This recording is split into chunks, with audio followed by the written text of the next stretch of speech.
Ассалаумағалейкум достар. Сарыағаш қаласындамыз. Сарыағаш ауданында. Осы пеноблоктан соғылған. Бірақ сонда да сыртын утепление жасапты. Енді крышасына черный потолокқа пенобетон құймақшы. Қазір дайындық жұмыстар жасаудамыз. Біраздан кейін заливка басталады.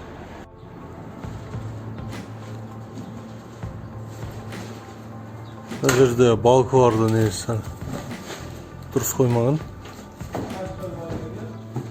Балка мен балкалардың разницасы бір 10-15 сантиметр разница бар.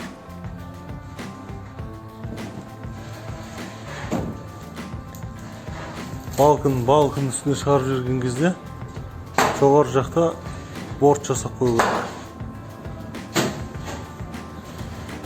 Жоғары жақ тура емес, сол себепті пенобетонды сөверге тура құйылмайды.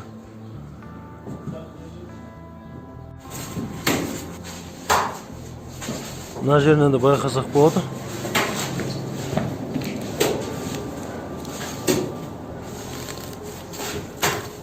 Міне бір жұдырықтан да көп разница беріп тұр.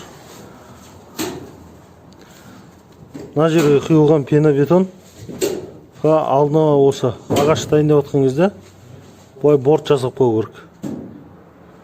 Сол кезде осылай борт жасап қою керек.